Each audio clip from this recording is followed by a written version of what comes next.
जयपुर के किले में मिला था भारत के इतिहास का सबसे बड़ा खजाना। पर यह खजाना आज कहाँ पे है किसी को कुछ नहीं पता। भारत सरकार ने लगातार 5 महीने तक जयगढ़ किले को खोद कर उस खजाने को बाहर निकाला था। दोस्तों, मैं आज आपको बताऊंगा एक ऐसे खजाने की कहानी जो किले के नीचे बनी 7 विशालकाय पानी की टंकी में सैकड़ों सालों तक छुपा हुआ था। वो खजाना इतना बड़ा था कि उसे लोड करने के लिए 60 बड़े बड़े ट्रक मंगाए गए थे। इस खजाने को जयपुर दिल्ली हाईवे से ट्रकों में भरकर दिल्ली की ओर रवाना किया गया था। उस वक्त दिल्ली इंटरनेशनल एयरपोर्ट पर 2 बड़े बड़े हवाई जहाज खड़े थे। उन हवाई जहाजों में इस खजाने को लोड करके हमेशा के लिए इस देश से बाहर भेज दिया गया। ना ये सरकार की तिजोरी में जमा हुआ, ना ये जनता के किसी काम में आया। ये खजाना बस एक रहस्य बनकर रह गया। तो चलिए शुरू करते हैं इस खजाने की कहानी। ये कहानी शुरू होती है राजस्थान की धरती से, जहां बड़े बड़े वीर योद्धाओं ने जन्म लिया और उन्हीं में से एक थे राजा मान सिंह प्रथम, आमेर के राजा और सम्राट अकबर के सबसे विश्वसनीय सेनापति। राजा मानसिंह का जन्म 21 दिसंबर 1550 को जयपुर के कछवाहा राजघराने में हुआ था। उनकी वीरता और निष्ठा को देखकर मुगल सम्राट अकबर ने उन्हें अपने नवरत्नों में शामिल किया था। उनके युद्ध कौशल और पराक्रम की वजह से वे अकबर के मुख्य सेनापति बने। मानसिंह ने मुगलों की ओर से 67 लड़ाइयां लड़ी। उन्होंने मुगल साम्राज्य को कई जीत दिलाई। उन्होंने हल्दी घाटी युद्ध में मुगल सेना का नेतृत्व भी किया था। मानसिंह ने बंगाल, उड़ीसा और कश्मीर तक अपनी विजय पताका फहराई थी और मुगल साम्राज्य का विस्तार किया था। अकबर ने उन्हें अफगानिस्तान पर चढ़ाई करने के लिए भेजा। 1581 में उन्होंने काबुल पर जीत हासिल कर ली। वहां के सभी कबीलों का दमन करके उन्होंने मुगल साम्राज्य को अफगानिस्तान तक फैला दिया। कहा जाता है कि इस युद्ध में उन्हें बहुत बड़ा खजाना मिला था।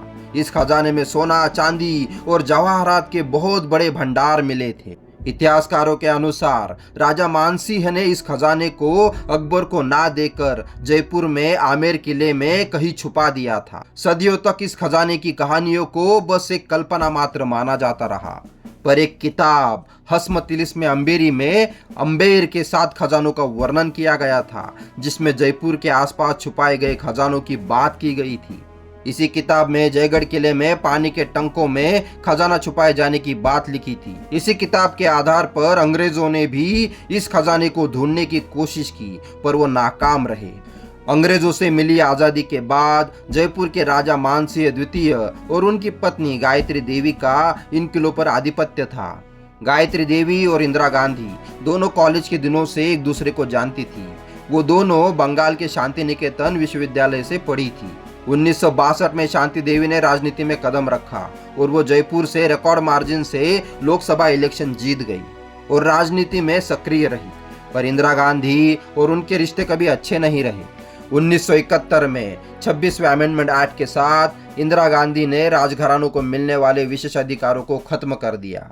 इलेक्शन में हुई धांधली के खिलाफ इलाहाबाद में चल रहे केस में इंदिरा गांधी के खिलाफ नतीजा आया और उन पर 6 साल के लिए इलेक्शन लड़ने पर पाबंदी लगा दी गई। पर इंदिरा ने 25 जून 1975 में देश पर इमरजेंसी थोप दी। उन्होंने विपक्ष के सभी नेता, जर्नलिस्ट और विरोधकों को जेल में डाल दिया। इस दौरान इंदिरा गांधी को जयपुर किलों में छुपे खजानों की जानकारी तो थी, पर ये किले गायत्री देवी के अधिकार क्षेत्र में आते थे, इसलिए इंदिरा गांधी वहां खोजबीन नहीं कर सकती थी। इंदिरा गांधी ने 25 फरवरी 1976 को इन किलों को राष्ट्रीय धरोहर घोषित कर दिया और इन किलों को अपने आधिपत्य में ले लिया।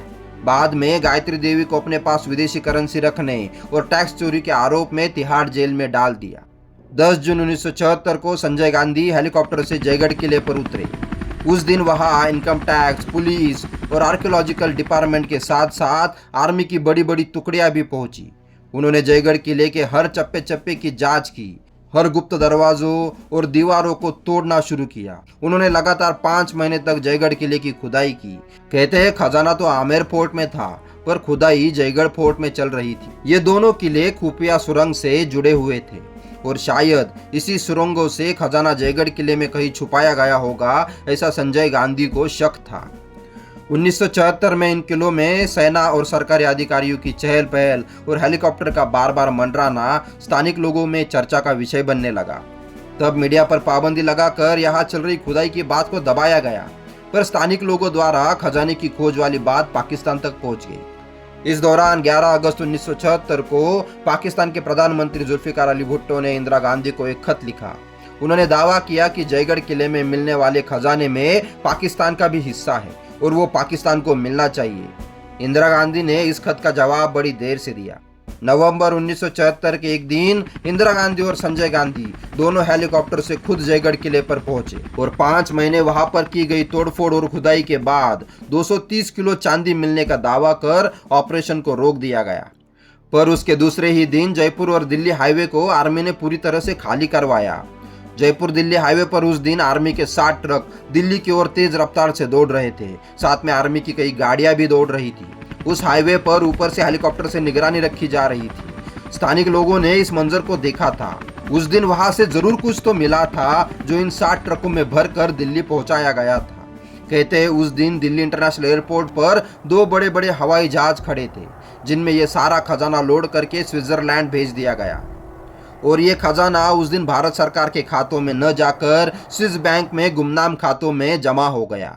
इस कहानी के कोई पुख्ता सबूत मौजूद नहीं है और इसे कभी साबित भी नहीं किया जा सका, पर आज भी स्थानिक लोगों में यह कहानी बहुत प्रचलित है। इंदिरा गांधी ने बाद में पाकिस्तान को खत लिखकर कहा कि वहां सिर्फ 230 किलो चांदी मिली थी और पाकिस्तान का उस पर कोई भी हक नहीं बनता। इस घटना पर आज तक कई आरटीआई डाली जा चुकी है पर उसका कोई भी जवाब नहीं मिला। इसलिए जयगढ़ का खजाना आज भी भारत का सबसे बड़ा अनसुलझा रहस्य बना हुआ है।